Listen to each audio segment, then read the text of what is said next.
The magic നോവലിലേക്ക് ഏവർക്കും സ്വാഗതം. സുധാകർ മംഗളോദയത്തിൻ്റെ അമ്മ വീട് പാർട്ട് 1.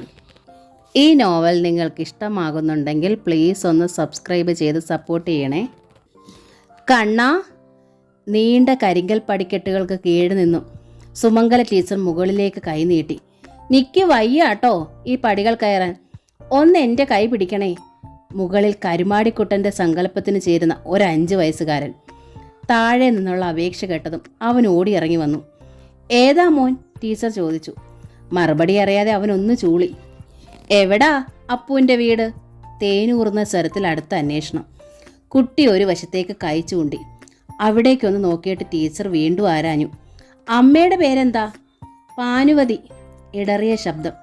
ആലോചിച്ചിട്ട് ടീച്ചർക്ക് ഒരു പിടിയും കിട്ടിയില്ല. കൂടുതൽ ചോദിച്ച് കുട്ടിയെ കുഴയ്ക്കേണ്ട എന്ന് അവർ തീരുമാനിച്ചു. മുത്തശ്ശിയുടെ കയ്യുമ്മേ അപ്പു ഒന്ന് പിടിക്കുവോ? ഒരു താങ്ങിന്, വെറുതെ ഒന്ന് തൊട്ടാ മതി. മുത്തശ്ശി താനെ വിചാരിച്ചിട്ട് കാല് പൊന്തണില്ല കുട്ടിയെ. 10-67 വയസ്സായേ. എന്നുവച്ചിട്ട് മുത്തശ്ശീനേക്കാൾ പ്രായമുള്ളവർ ഓടിച്ചാടി നടക്കുന്നുണ്ടേ ഈ ഗ്രാമത്തിൽ.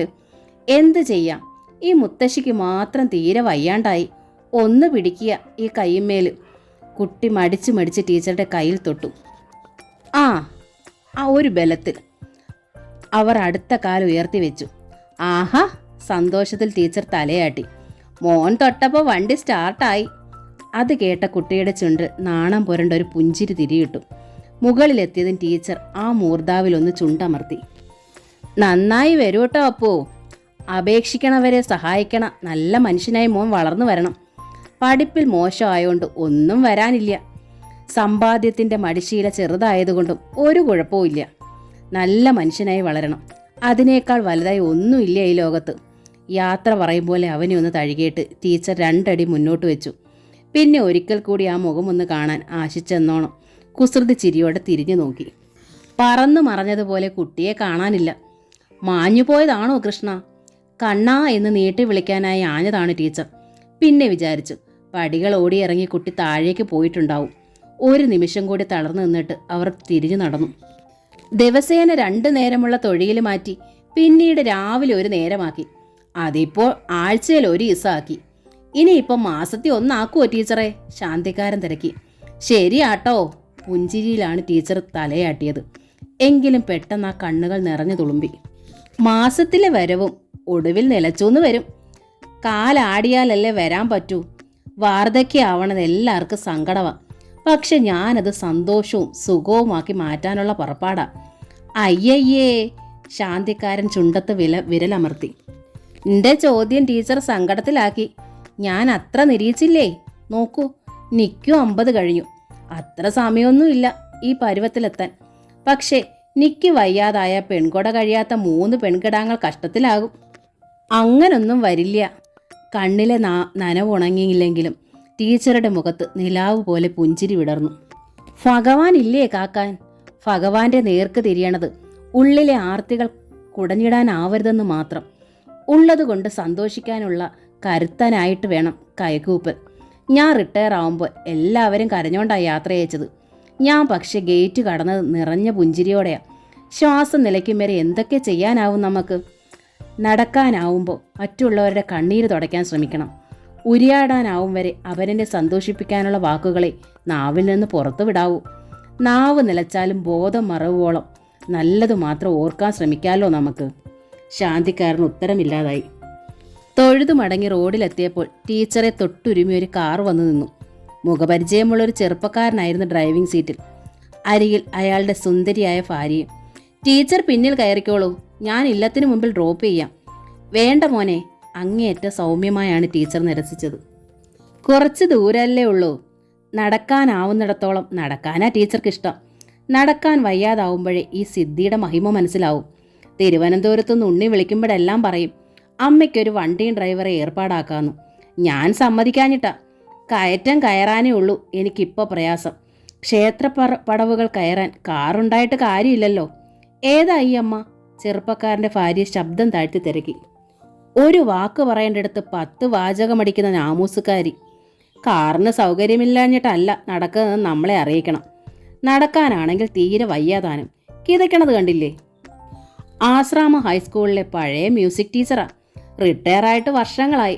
പക്ഷെ ഈ അമ്മയുടെ മകൻ തലസ്ഥാനത്ത് നമുക്ക് പ്രയോജനപ്പെടുന്ന ഒരു വകുപ്പിൽ എക്സിക്യൂട്ടീവ് എഞ്ചിനീയറാ. അതാ ഒന്ന് സോപ്പിടാന്ന് വെച്ചത്. ഭാര്യയുടെ കാതോട് മുഖം ചേർത്ത് ചെറുപ്പക്കാരൻ അറിയിച്ചു. പക്ഷെ ഈ അമ്മയെ സോപ്പിട്ടിട്ട് ഒരു കാര്യവുമില്ല. വിളഞ്ഞ വിത്ത ജയേട്ടൻ്റെ അമ്മയുടെ തരം. മക്കളുമായി യോജിച്ചു പോകുന്ന കൂട്ടത്തിലൊന്നും ആവില്ല വരും. തൻ്റെ ആ പ്രഡിക്ഷൻ 100% കറക്റ്റാ. ഭർത്താവ് ഭാര്യ അഭിനന്ദിച്ചു. ഈ ഏരിയയിലെ ഏക 16 കെട്ട ഈ ടീച്ചറുടെ ഇല്ല. അവിടെ ഇവർ തനിച്ചാ പറഞ്ഞിട്ട് അയാൾ പുറത്തേക്ക് നോക്കി.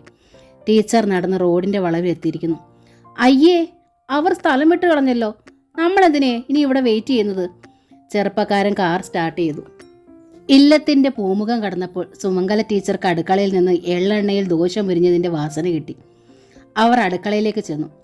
മരിക്കണത് ഓർക്കുമ്പോൾ ഒരു വിഷമേ ഉള്ളൂ എനിക്ക്. ദോശയുടെയും കാന്താരി ചട്നിയുടെയും അവിയലിൻ്റെയും കാളൻ്റെയും ഒന്നും രുചി അറിയാൻ പിന്നീട് പറ്റില്ലോ എന്നു. പാചകക്കാരി ശീലാവതി അത് കേട്ട് ശബ്ദത്തിൽ ചിരിച്ചു. എങ്കിൽ ടീച്ചർ വന്ന് മേശയ്ക്കരികിൽ ഇരുന്നോളൂ, ഞാനിപ്പോൾ ചായ എടുക്കാം. തിടുക്ക ഇല്ലേ ശീലാവതി? തൻ്റെ ദോശയുടെ വാസന അടിച്ചപ്പോൾ കൊതി കൊണ്ട് പറഞ്ഞതാ. ലളിത സഹസ്രനാമം കഴിഞ്ഞിട്ടില്ല ഞാൻ. അത് കഴിച്ച് വേഗം വരാം. ആട്ടെ, എൻ്റെ ദാക്ഷായണി അമ്മയുടെ ശബ്ദമൊന്നും കേൾക്കണില്ലല്ലോ. എവിടെ പോയി ശ്രീമതി? ടീച്ചർ ചുറ്റും കണ്ണോടിച്ചു. ഇന്നലെ സന്ധ്യയ്ക്ക് മച്ചകത്തുനിന്ന് എലിപായണ ശബ്ദം കേട്ടിരുന്നു. അവിടെ ഉണ്ടാവും ടീച്ചറുടെ ശ്രീമതി. ഒന്ന് ഒച്ച ഉയർത്തി വിളിച്ചോളൂ, ശീലാവതി അറിയിച്ചു. ദാക്ഷായണി അമ്മയെന്ന് ടീച്ചർ ഒരു വട്ടമേ വിളിച്ചുള്ളൂ. കോണി ചാടിയിറങ്ങി വെളുപ്പിൽ അഴക് പുള്ളിയുള്ള ഒരു സുന്ദരി പൂച്ച ആ അരികിലെത്തി. കണങ്കാലിലും നേരിയതിൻ്റെ തുമ്പിലും മുഖമിട്ടു ഉയർത്തി. ശീലാവതി, ദാക്ഷായണി അമ്മയുടെ കിണ്ണത്തിൽ ഇത്തിരി പാലൊഴിച്ചു വെച്ചോളൂ. ഒരു ദോശയുടെ മുരിഞ്ഞ അരുകെന്നുള്ളിൽ ഇട്ടേക്ക്. ദോശയുടെ മുരിഞ്ഞ അരക അവൾക്ക് ഏറെ ഇഷ്ടം. പൂച്ചയ്ക്കും പട്ടിക്കും പൈക്കൾക്കുമൊക്കെ എന്ത് വേണം വെച്ചാലും ഞാൻ കൊടുക്കാം, ശീലാവതി തലയാട്ടി. പക്ഷേ മനുഷ്യന്മാരുടെ തരം പേരിട്ട് അവറ്റോളെ വിളിക്കുന്നത് കേൾക്കുമ്പോഴാ നിക്ക് ചേറ്റിൽ ചവിട്ടും പോലെ രസ്കിത. അത് കേട്ടൊരു ചെറിയ ചിരിയോടെ ടീച്ചർ അടുക്കള വാതിൽ നിന്ന് പിൻമുറ്റത്തേക്ക് ഇറങ്ങി. തൊഴുത്തിൽ നിന്ന് യശോദയും നന്ദിനിയും ചടയൻ എന്ന വൃദ്ധൻ അഴിച്ച് തൊടിയിലെ തെങ്ങുകളിൽ കെട്ടിക്കഴിഞ്ഞു. ആ 2 തെങ്ങിൻ്റെയും ചുവട്ടിൽ അല്പം പോലും പുല്ലില്ലല്ലോ ചടയാ, ടീച്ചർ തിരക്കി. അതുങ്ങൾ പിന്നെ എന്ത് തിന്നും? വൈക്കോല് കൊടുക്കാൻ ടീച്ചറെ, ചടയൻ പറഞ്ഞു. ഈ പൈക്കൾ രണ്ടും കാർന്ന് ഈ തൊടിയിൽ ഒരിടത്തുമില്ല ഇപ്പൊ പച്ചപ്പുല്ല്. പുല്ലരിയാൻ പെണ്ണുങ്ങളെ കിട്ടാത്തത് കൊണ്ട് കാശ് കൊടുത്താലും വാങ്ങാനും കിട്ടില്ല.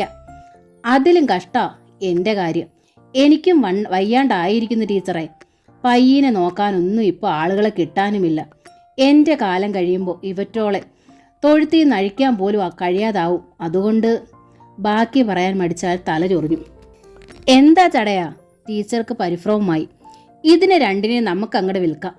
ദേഹം തളർന്നിട്ടെന്നോണം ടീച്ചർ ചുവരിലേക്ക് ചാഞ്ഞു. സങ്കടപ്പെട്ടിട്ട് കാര്യമില്ല ടീച്ചറെ, ചടയൻ മുഖം തുടച്ചു.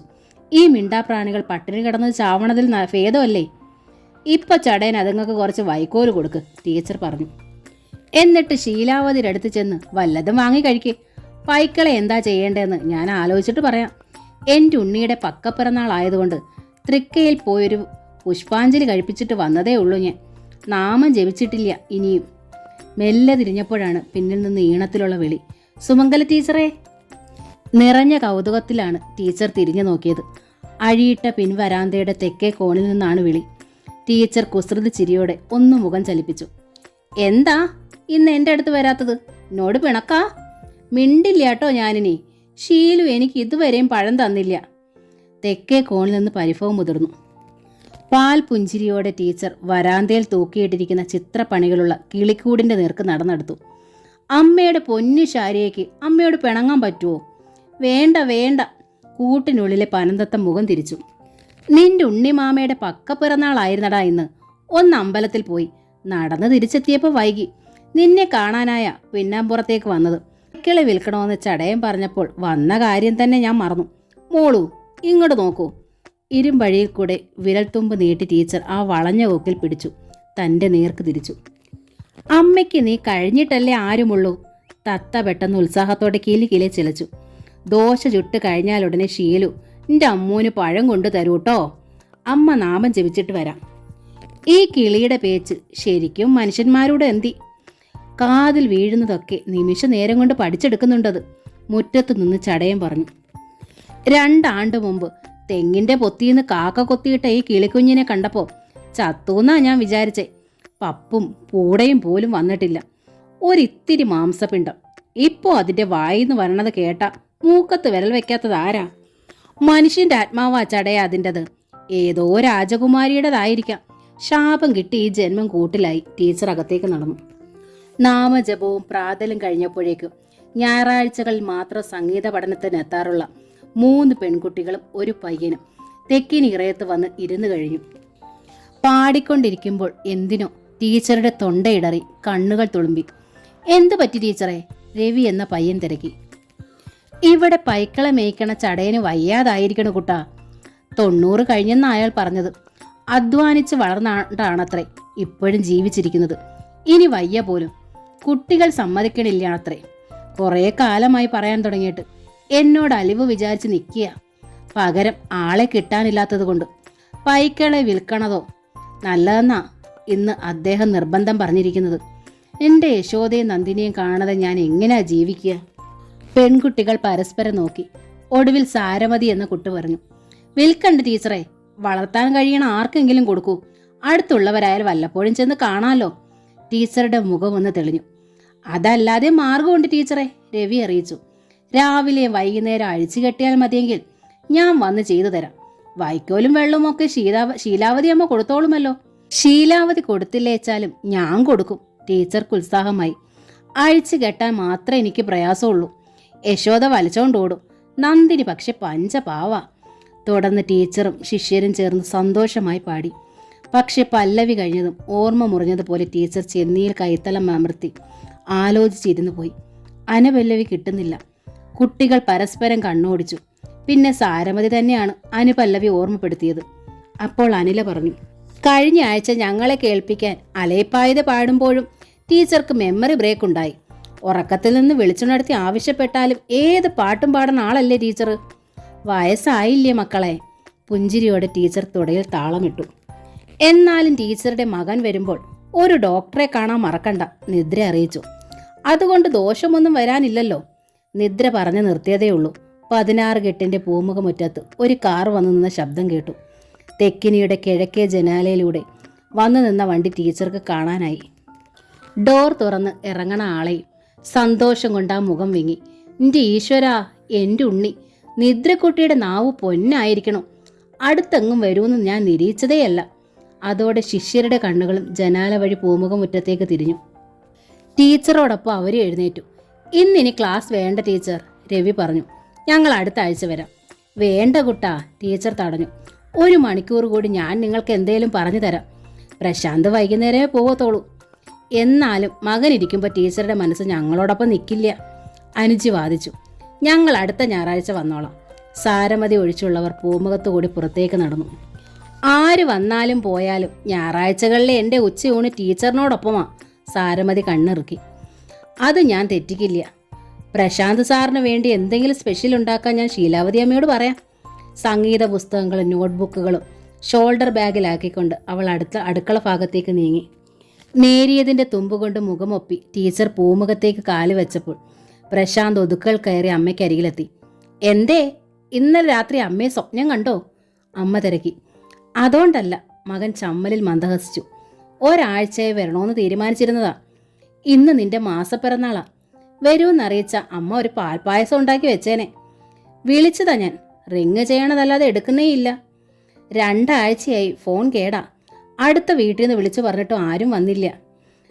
അതാ ഞാനൊരു മൊബൈൽ ഫോൺ വാങ്ങിത്തരാമെന്ന് പറഞ്ഞത്. സമ്മതിക്കണ്ടേ? ഇനി തന്നോളൂ, അമ്മ വെച്ചോളാം, ടീച്ചർ പുഞ്ചിരിച്ചു. അപ്പോഴേക്കും ഇടനാഴിയിലൂടെ ചുരിദാറിന്റെ ദുപ്പട്ട ഉലഞ്ഞു മാറിയത് പ്രശാന്ത് കണ്ടു. ശീലാവതി കൂടാതെ ആരാകത്ത്? സാരമതി, എൻ്റെ ശിഷ്യയാ. നന്ദഗോപാലന്റെ മകൾ. ക്ലാസ്സില്ലാത്ത പകൽ നേരത്ത് മുഴുവൻ അവൾ എൻ്റെ ഒപ്പമാ. അവൾക്ക് പേരിട്ടതുപോലെ ഞാനാ. എൻ്റെ ഇഷ്ടരാഗ സാരമതി. ദയയുടെ മൂത്ത മകളുടെ പ്രായമായി കുട്ടിക്ക്. അമേരിക്കയിൽ നിന്ന് ദേച്ചി അമ്മയെ വിളിച്ചിരുന്നോ? ഇല്ലേ, എത്ര നാളായി. കഴിഞ്ഞ ആഴ്ച എന്നെ വിളിച്ചിരുന്നു. അമ്മയെ ഇടയ്ക്കിടെ നിന്ന് കാണണമെന്ന് പറഞ്ഞു. കുവൈറ്റിൽ നിന്ന് നന്മ ചേച്ചി വിളിച്ചിട്ട് കുറേ നാളായി. എൻ്റെ പെൺമക്കളുടെ 2ന്റെ ഒരു വിവരവും ഇല്ല എനിക്ക്. വിളിക്കാത്തതാവില്ല. ഇവിടെ ഇടയ്ക്കിടെ ഫോൺ തകരാറല്ലേ? കത്തെഴുതിയാൽ മറുപടി അയക്കുകയില്ല രണ്ടും. നീ വിളിക്കുമ്പോൾ അമ്മയ്ക്ക് സുഖമാണെന്ന് പറഞ്ഞോണ്ടാ മതി. അമ്മയുടെ മുഴുവൻ ചുമതലയും അവർ നിന്നെ ഏൽപ്പിച്ചിരിക്കുകയല്ലേ. പ്രശാന്തിന്റെ മുഖം ഒന്ന് വിളറി. ഇത്ര ദൂരം വണ്ടി ഓടിച്ചതല്ലേ, മോൻ ചെന്ന് മേൽ കഴുകി വരൂ.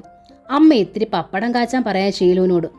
പറ്റിയിച്ച ഇത്തിരി പാൽപ്പായസം ഉണ്ടാക്കാൻ നോക്കാം, ജന്മനക്ഷത്രമല്ലേ. ടീച്ചർ തിരിഞ്ഞ് അടുക്കളയിലേക്ക് നടന്നു. പാൽപ്പായസത്തിനുള്ള ഉണക്കലരി കഴുകി ഉരുളിയിൽ തിളയ്ക്കുന്ന പാലിലേക്കിടുമ്പോൾ അവർ സഹായത്തിന് അടുത്തുകൂടിയ സാരമതിയോട് പറഞ്ഞു, പാൽപ്പായസപ്രിയനാ ഉണ്ണി.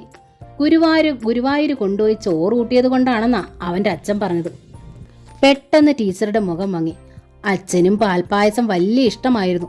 എപ്പോൾ ഉണ്ടാക്കിയാലും ഒരു വെള്ളി ലോട്ട നിറയെ പായസം ഞാൻ തെക്കിനിയിൽ ആ പടത്തിന് മുമ്പിലെ പീഠത്തിൽ കൊണ്ട് വെക്കും. അതല്ലേ ഇനി കഴിയൂ. എന്തിനെ എപ്പോഴും ഇങ്ങനെ പറയണത്? സാരമതിക്ക് സങ്കടമായി. എപ്പോഴും മനസ്സിൽ ഇതൊക്കെ തന്നെയാ. 12 വർഷം ഒരുമിച്ച് ജീവിച്ചേ ഉള്ളൂ. 3 മക്കൾ. അദ്ദേഹം മരിക്കുമ്പോൾ ഉണ്ണിക്ക് 5, നേരെ മൂത്ത നന്മയ്ക്ക് 9, മൂത്തവൾ ദയയ്ക്ക് 11. ഞങ്ങൾ 2 പേരും ഒരേ സ്കൂളിലായിരുന്നത് കൊണ്ട് ഒരു നിമിഷം പിരിഞ്ഞു കഴിഞ്ഞിട്ടില്ല. അദ്ദേഹം കണക്കും, ഞാൻ സംഗീതവും. വീട്ടിലെത്തിയാൽ മക്കളെ വളർത്തലും പഠിപ്പിക്കലും, അസുഖം വന്നാൽ മരുന്ന് കൊടുക്കലും ഒക്കെ തന്നെ. പക്ഷേ അതിലൂടെ മറ്റൊരു ഭാര്യ ഭർത്താക്കന്മാരും അറിഞ്ഞിട്ടില്ലാത്ത സ്നേഹത്തിൻ്റെ ആഴം ഞങ്ങൾ അനുഭവിച്ചു. പെട്ടെന്നാ എല്ലാം അവസാനിച്ചത്. ആശുപത്രിയിൽ വെച്ച് അവസാനം പറഞ്ഞത്, എനിക്ക് എന്തേലും പറ്റിയാലും നെറ്റിയിലെ വലിയ സിന്ദൂരവൃത്തം സുമം അയക്കരുതെന്നാ. ഈ സിന്ദൂരപ്പൊട്ടിൽ ഞാനുണ്ടാവും തൻ്റെ ഒപ്പമെന്നു. പെട്ടെന്ന് ടീച്ചറുടെ ശബ്ദം തൊണ്ടയിൽ തടഞ്ഞു. ചുണ്ടുകൾ വിതുമ്പി. കണ്ണ് നിറഞ്ഞ് ശബ്ദിക്കാനാവാത്ത അവസ്ഥയിലായി സാരമതി. 2 നിമിഷം. ടീച്ചർ വീണ്ടും ശബ്ദം തിരിച്ചെടുത്തു. അമ്പലത്തിൽ പോയാലും പെൻഷൻ വാങ്ങാൻ പോയാലും ഏറ്റവും അടുപ്പമുള്ളിടത്ത് സപ്താഹം കൂടാൻ പോയാലും പെട്ടെന്ന് ഞാനിവിടെ തിരിച്ചെത്തും. ഈ 16 കെട്ടിൻ്റെ ഓരോ മുക്കിലും മൂലയിലും ഇതിനുള്ളിലെ തണുത്ത വായുവിലും ആ ഓർമ്മ തങ്ങി നിൽക്കുക. ഇവിടുന്ന് പുറത്തു പോയാൽ ഞാൻ പെടഞ്ഞു ചാവും. അപ്പോഴാണ് ഇടനാഴിയിൽ നിന്ന് കാലൊച്ച കേട്ടത്. ഉടനെ ടീച്ചർ കണ്ണ് തുടച്ച് വിഷയം മാറ്റി. ഈ നീണ്ട മുടി ഇങ്ങനെ അഴിച്ചിൽ കാറ്റി പറത്തിയിടരുത് കുട്ടി. ഊണ് കഴിയട്ടെ, ഞാനിത് ചീവി മെടഞ്ഞു തരാം. കണ്ണെഴുതാനുള്ള മടി ഒന്ന് മാറ്റണം. ഞാനുണ്ടാക്കിയ ഒരളുക്ക് കൺമഷിയും ഞാനിന്ന് തന്നയക്കണുണ്ട് എൻ്റെ സുന്ദരി കുട്ടിക്ക്. ആ സമയത്ത് പ്രശാന്ത് വാതിക്കലെത്തി. ഊണായോ അമ്മേ? 1 മിനിറ്റ് ഉണ്ണി, അമ്മ ദാ വിളിക്കാം. മകൻ പോയതും ടീച്ചർ നെടുവീർപ്പെട്ടു. വന്നപ്പോഴേ ഞാൻ ശ്രദ്ധിക്കണതാ എൻ്റെ കുട്ടിയുടെ മുഖത്തൊരു വാട്ടം. മുൻപ് അമ്മയുടെ അടുത്തെത്തുമ്പോഴുള്ള സന്തോഷവും ചിരിയും കളിയും വർത്തമാനവും ഒന്നുമില്ല. എന്തോ സങ്കടം അമർത്തി പിടിക്കും പോലെ. ആ, ഊണ് കഴിയട്ടെ, ചോദിക്കാം. ഊണ് കഴിഞ്ഞപ്പോൾ പ്രശാന്ത് അമ്മയോട് പറഞ്ഞു, അമ്മയെ ഞാൻ അങ്ങോട്ട് കൊണ്ടുപോയാലോ എന്ന് ആലോചിക്കുക. എത്ര കാലാ ഇങ്ങനെ തനിച്ച്? വയസ്സായി വരികയല്ലേ. ദിവസേന വിളിക്കാനൊന്നും എനിക്ക് പറ്റണില്ല. ഇവിടുത്തെ ഫോണിൻ്റെ അവസ്ഥയച്ചാൽ പറയേ വേണ്ട. മൊബൈലിനും റേഞ്ചൊക്കെ കമ്മി. അമ്മ ഇവിടെ തനിച്ചാണല്ലോ എന്ന് ഓർക്കുമ്പോൾ എനിക്കവിടെ ഒരു സമാധാനം ഇല്ലെന്ന് ഞാൻ പറയാറുണ്ടല്ലോ. എൻ്റെയൊക്കെ പണി പോയാലും അമ്മ ഇവിടുന്ന് കൊണ്ടുപോകണതാ കുട്ടാ നല്ലത്. ശീലാവതി പിന്താങ്ങി. വയസ്സായ അമ്മമാർ തനിച്ച് താമസിക്കുന്ന വീടുകൾ കയറി കള്ളന്മാർ കാട്ടണ വിക്രയകളൊക്കെ പത്രത്തിൽ വായിക്കാറുണ്ടല്ലോ. വീട്ടിലുള്ളത് 2 പെൺകുട്ടികളും ഉത്തരവാദിത്വമില്ലാത്തൊരു തന്തയുമായതിനാൽ എനിക്ക് അവിടം വിട്ടു രാത്രി ഇവിടെ വന്ന് നിൽക്കാനും പറ്റില്ല. കൂട്ടുകിടക്കാൻ വരണത് 85 കഴിഞ്ഞ ഒരു പോങ്ങൻ കിട്ടുണ്ണിയായരാ. അത് വന്ന് ഈ ഉമ്മറക്കോലയിൽ വന്ന് ചത്ത പോലെ കിടക്കും.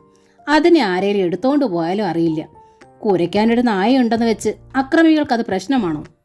ഷീലു പറയണത് നേരാണെങ്കിലും അച്ഛൻ്റെ ആത്മാവ് നിറഞ്ഞു നിൽക്കണ ഈ വീട് വിട്ട് അമ്മ എങ്ങനെയാ പോരുക കണ്ണാ? അമ്മയ്ക്ക് ശ്വാസം മുട്ടില്ലേ? ടീച്ചറുടെ തൊണ്ടയിടറി.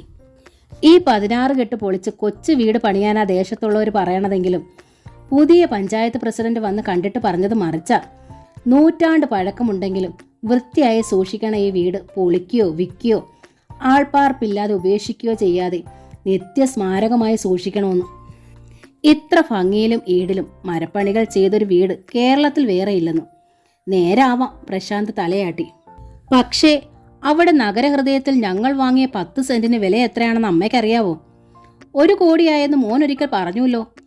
ആ സമയത്ത് അടുക്കളയുടെ അകവാതിക്കൽ സാരമതിയും എത്തി. 1 കോടിയിൽ 20 ലക്ഷമേ എൻ്റേതായുള്ളൂ. താച്ച എൻ്റെ ആകെ സമ്പാദ്യ. ബാക്കി ശ്രുതിയുടെ അച്ഛൻ തന്നതാ. അവിടെ ഒരു നല്ല വീട് പണിയാനും സ്ഥലവിലയുടെ അത്രേ വേണ്ടി വരും. ശ്രുതി പേരിലുള്ളൊരു ഡോക്ടറല്ലേ. അച്ഛൻ്റെ അവളുടെ പേരിനൊത്തൊരു വീട് വേണമെന്നാ ശാഠ്യം. സ്ഥലം വാങ്ങാൻ അവൾ 1/4 പങ്കെടുത്തതുകൊണ്ട് വീടിനായി ഞാനും അത്ര എടുക്കണമെന്നു. അറിയാതെ ടീച്ചറുടെ കൈത്തല നെഞ്ചോടമർന്നു. വാതിൽക്കൽ മറഞ്ഞു നിന്നിരുന്ന സാരമതിയുടെ. ഞാൻ എന്താ ചെയ്യുക? പ്രശാന്ത് തലയിൽ കൈവച്ചു. 30-35 വയസ്സായി. മോൾക്ക് 10, മോൻ 8. അമ്മ പകർന്നു തന്ന ആദർശമല്ലാതെ ഒന്നുമില്ലിപ്പോ എൻ്റെ കൈവശം. കനത്ത കൈക്കൂലിയും പോക്കറ്റിലിട്ട് വരണവരെ എന്തിനാ താനിങ്ങനെ ഒഴിവാക്കണമെന്നാ ശ്രുതിയുടെ അച്ഛൻ ചോദിക്കണത്. ശബ്ദമില്ലാതെ സുമംഗല ടീച്ചർ 2 നിമിഷം അനക്കമറ്റിരുന്നു. പിന്നെ മകനെ നോക്കി. ഊണ് കഴിക്കുന്നത് അവസാനിപ്പിച്ച് തലയ്ക്ക് കൈ താങ്ങി മുഖം കുമ്പിട്ടിരിക്കുകയാണ് പ്രശാന്ത്. മകൻ കരയുകയാണോ എന്ന് ടീച്ചർക്ക് സംശയമായി. കുട്ടിക്കാലത്ത് പോലും തൻ്റെ ഉണ്ണിയെ കരയിച്ചിട്ടല്ലേ ഈ അമ്മ. വന്നപ്പോൾ തൊട്ടുള്ള അവൻ്റെ വിഷണ്ണതയുടെ കാരണവും ബോധ്യമായി അവർക്ക്. പരിഹാരം കാണാനും ആശ്വസിപ്പിക്കാനും തൻ്റെ കുട്ടിക്ക് അമ്മ മാത്രമേ ഉള്ളൂ. ആ നെഞ്ചു പിടഞ്ഞ് പൊട്ടുമെന്നായി. ഉണ്ണി, ടീച്ചർ വിളിച്ചു. തൊണ്ട ഇടറാതിരിക്കാൻ അവർ അങ്ങേയറ്റം പണിപ്പെട്ടു. നമുക്ക് ഈ 16 കെട്ടും വളപ്പും വിൽക്കാം ഉണ്ണി. 2 കൈകളും ശിരസിലമർത്തി മുഖം കുനിച്ചിരിക്കുകയായിരുന്ന പ്രശാന്ത് ഒരു നടുക്കത്തോടെയാണ് അമ്മയുടെ നേർക്ക് മിഴികൾ വിടർത്തിയത്. അമ്മയിൽ നിന്ന് അടർന്ന വാക്കുകൾ അയാൾക്ക് വിശ്വസിക്കാനാവണില്ലായിരുന്നു. ആ വലിയ കണ്ണുകളിൽ നനവുണ്ടായിരുന്നെങ്കിലും ചുണ്ടുകളിൽ പുഞ്ചിരി വിടർന്നത് പ്രശാന്ത് കണ്ടു. അയാളിൽ അത് അസഹ്യമായ സങ്കടമാണ് ഉണ്ടാക്കിയത്. എന്തേ അമ്മ ഈ പറഞ്ഞത്? നിന്റെ അവസ്ഥ നീ പറഞ്ഞപ്പോൾ മറ്റെന്താ അമ്മയ്ക്ക് പറയാനാവുക ഉണ്ണി? അമ്മ പറഞ്ഞത് തന്നെ ഒരു മാർഗമുള്ളൂ എന്ന് എനിക്കറിയാം. അതുകൊണ്ടാ അമ്മയോട് എൻ്റെ അവസ്ഥ പറയാനാവാതെ 2-3 മാസമായി നെഞ്ചിനുള്ളിൽ തീയും ചുമന്ന് ഞാനിവിടെ കഴിഞ്ഞത്. മഴയ്ക്ക് മുൻപേ ലോൺ എടുത്ത് വീടിൻ്റെ ഫൗണ്ടേഷൻ കെട്ടിയിരുന്നു. വലിയൊരു സംഖ്യ പലിശയായി അടയ്ക്കണം. അതുകൊണ്ടാ കൈക്കൂലി വാങ്ങാൻ ശ്രുതിയുടെ അച്ഛൻ ആവശ്യപ്പെട്ടത്. പെട്ടെന്ന് നേരിയതിൻ്റെ തുമ്പാൽ മുഖം തുടച്ച് ശീലാവതി സാരമതി ഒന്ന് നോക്കി. പിന്നെ തിടുക്കത്തിൽ തിരിഞ്ഞ് അകത്തേക്ക് നടന്നു. കൈക്കൂലി ഒന്നും വാങ്ങണ്ട, ടീച്ചർ പറഞ്ഞു. അതല്ലല്ലോ നമ്മുടെ വഴി. എന്തിനും കൈക്കൂലി വാങ്ങുകയും കൊടുക്കുകയും ചെയ്യുന്ന ഒരു ലോകത്താമേ നമ്മളിപ്പോൾ ജീവിക്കണത്. അമ്മയിൽ നിന്ന് കണ്ണുകൾ തിരിച്ചാണ് പ്രശാന്ത് തുടർന്നത്. അതൊരു സൗകര്യമായ എല്ലാവരും കരുതണത്. ആർക്കും ആരോട് നന്ദി സൂക്ഷിക്കേണ്ട കാര്യമില്ലല്ലോ. ഞാൻ പക്ഷേ എൻ്റെ അമ്മയുടെ പ്രമാണങ്ങളെ അമ്മ അറിയാതെ പോലും ലംഘിക്കാറില്ല. അതാ എല്ലാം അമ്മയുടെ അടുത്ത് തുറന്നു പറഞ്ഞത്. അത് നന്നായി കുട്ടി. മറ്റാരോടാ നീ നിന്റെ സങ്കടം പറയുക? അമ്മ നോക്കിയിട്ട് ഇത് മാത്രമേ ഉള്ളൂ നിന്റെ സങ്കടത്തിനൊരു പരിഹാര മാർഗം. അച്ഛൻ്റെ ഓർമ്മകൾ നിറഞ്ഞു നിൽക്കുന്ന ഇല്ലമായത്. ഇവിടുന്ന് ഇറങ്ങിയാൽ അമ്മ ശ്വാസം മുട്ടി മരിക്കില്ലേ? അതിലും കഷ്ടമല്ലേ ഉണ്ണി ശ്രുതിയുടെയും അച്ഛൻ്റെയും മുമ്പിൽ നീ നാണം കെട്ടവനായി ജീവിക്കുന്നത്? നാണം കെട്ട് ജീവിക്കാനും നാണം കെട്ട് മരിക്കാനും തയ്യാറാമേ ഞാൻ എൻ്റെ അമ്മയ്ക്ക് വേണ്ടി. ഉണ്ണി, കൈ നീട്ടി ടീച്ചർ മകൻ്റെ വായ് പൊത്തി. നീ മരിച്ചിട്ട് അമ്മയ്ക്ക് എന്തിനാ ഈ 16 കെട്ടും വളപ്പും? അച്ഛൻ്റെ ഓർമ്മകൾ നിറഞ്ഞു നിൽക്കണേ ഇല്ലെന്ന് നീ പറഞ്ഞല്ലോ. ആ അച്ഛൻ്റെ ആത്മാവ് പൊറുക്കും അമ്മയോട്. നിന്നെ സങ്കടപ്പെടുത്തിയാൽ ഇനി അധിക കാലമൊന്നും ഇല്ല ഈ അമ്മയ്ക്ക്. ഞാൻ മരിച്ചാലും ഇല്ല അനാഥമാവില്ലേ? കാട് കയറി നശിക്കില്ലേ ഈ വളപ്പ്? നിനക്കിവിടെ വന്ന് താമസിക്കാനും കഴിയില്ലല്ലോ. ശ്രുതി ആച്ച ഇവിടേക്ക് കടക്കുക പോലും ഇല്ല. അപ്പോഴും ഇത് വിൽക്കേണ്ടി വരില്ലേ? ഇപ്പോൾ വിറ്റാൽ നീ സന്തോഷമായി ജീവിക്കണത് കണ്ടിട്ട് അമ്മയ്ക്ക് മരിക്കാലോ. പണം ഉണ്ടാക്കണമെന്നല്ലാതെ ഇല്ലവും വളപ്പും വിൽക്കണമെന്നൊന്നും ശ്രുതി പറഞ്ഞിട്ടില്ല. അതാ കുട്ടിയുടെ നന്മ. അപ്പോൾ നമ്മൾ നമ്മുടെ സന്മനസ് കാണിക്കണ്ടേ? ഉണ്ണി ആവശ്യപ്പെട്ടിട്ടല്ലോ സ്ഥലം വാങ്ങാനായി ശ്രുതി അച്ഛനെ കൊണ്ട് 80 ലക്ഷം മുടക്കിച്ചത്. അപ്പോൾ അവൾ ആവശ്യപ്പെടാതെ തന്നെ നീ നിന്റെ ചുമതലയെ നിറവേറ്റണം. നഗരഹൃദയത്തിൽ ഇത്ര വലിയ വില കൂടിയ സ്ഥലവും കൊട്ടാര സദൃശ്യമായ വീടും ഒന്നും ഞങ്ങൾക്ക് ആവശ്യമില്ലായിരുന്നമ്മേ. പല കുറി ഞാൻ വിലക്കിയതാ. ശ്രുതി വഴങ്ങണ്ടേ? ഇതൊക്കെ മറ്റുള്ളവരെ കാട്ടാനുള്ള വെറും ജാടയാ. മറ്റുള്ളവരുടെ മുമ്പിൽ നന്നായിരിക്കാൻ ആഗ്രഹിക്കുന്നവരാ മോനെ 3/4 പങ്ക് മനുഷ്യരും. അതൊരു കുറ്റമായി കാണണോ?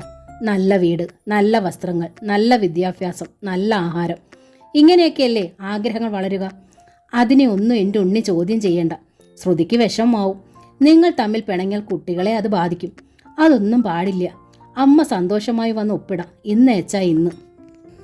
അമ്മയുടെ ഉള്ളിൻ്റെ ഉള്ളിലെങ്കിലും ഒരു സങ്കടം ഉണ്ടാച്ചാൽ അതൊരു ശാപമായി എൻ്റെ നെറുകയിൽ വീഴുമമ്മേ. നീ സങ്കടപ്പെടുമ്പോഴേ അമ്മയ്ക്ക് സങ്കടം. നിന്നെ സന്തോഷമായി കണ്ട അതാ അമ്മയുടെ സന്തോഷം. അന്നത്തിന് മുമ്പിലിരുന്നിങ്ങനെ വ്യസനിക്കാതെ ഊണ് കഴിഞ്ഞു വച്ചാൽ മോൻ എണീറ്റ് പോയി കൈ കഴുകും. വെള്ളിക്കിണ്ണത്തിലേക്ക് കൈ കുടഞ്ഞ് പ്രശാന്ത് എഴുന്നേറ്റു. വാഷ് ബേസിനരികിൽ ചെന്ന് കൈ കഴുകി ടവലെടുത്ത് തുടച്ചുകൊണ്ട് അയാൾ അമ്മയോട് ചോദിച്ചു, ദേച്ചിയെ നന്മേച്ചെ അറിയിക്കണ്ടേ അമ്മേ? അവരും ഒപ്പിടണമല്ലോ. അറിയിക്കേണ്ടത് നിന്റെ മര്യാദയാ. പക്ഷേ ഒപ്പിടേണ്ട കാര്യമൊന്നുമില്ല. നന്മയുടെ പെൺകൊട കഴിഞ്ഞ് നന്മയും ജയേഷും കുവൈറ്റിലും നരേന്ദ്രൻ സ്റ്റേറ്റ്സിലും മടങ്ങും മുമ്പ് കുടുംബ സ്വത്തിലുള്ള മുഴുവൻ അവകാശവും ഒഴിഞ്ഞു തന്നുകൊണ്ടുള്ളൊരു പ്രമാണം രജിസ്റ്റർ ചെയ്ത് എന്നെ ഏൽപ്പിച്ചിരുന്നു അവർ. പെൺകൊടയ്ക്കണിഞ്ഞ ആഭരണങ്ങൾ മാത്രം മതിയത്രേ അവർക്ക്. രണ്ടുപേരും വിദേശത്തായതുകൊണ്ട് എന്നോടുള്ള ചുമതലകളൊന്നും നിറവേറ്റാൻ കഴിയില്ലല്ലോ എന്നോർത്തുള്ള പ്രയാസം കൊണ്ടാവാം. അമ്മയെ നോക്കാൻ പ്രശാന്തിനെ കഴിയൂ, അതുകൊണ്ട് സ്വത്തുക്കൾ മുഴുവൻ അയാളുടെ പേരിൽ എഴുതിക്കൊള്ളൂ എന്നും പറഞ്ഞു. അത്ഭുതത്താൽ വിടർന്ന മിഴികളോടെ അമ്മ ഒരു നിമിഷം നോക്കി നിന്നിട്ട് പ്രശാന്ത് തിരിഞ്ഞു പുറത്തേക്ക് പോയി.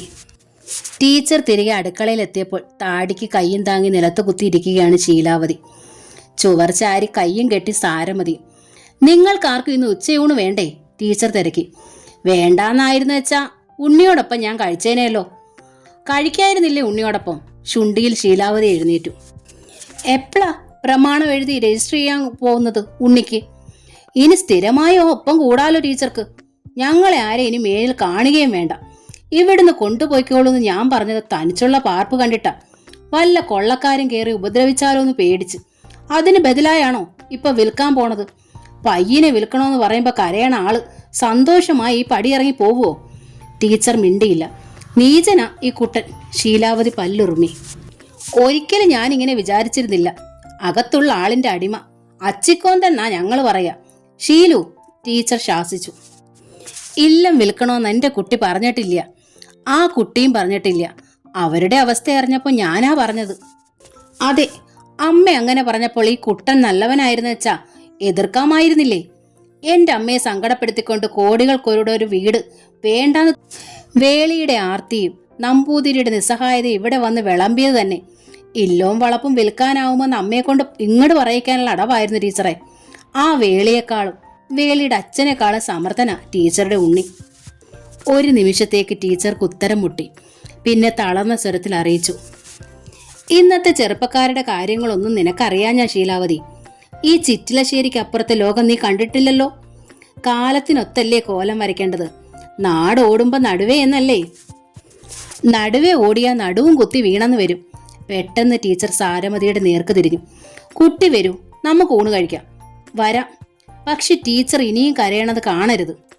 ഒന്നാലോചിച്ച് ടീച്ചർ. ആ മുഖത്ത് അല്പം ബലം വന്നു. ഇല്ല.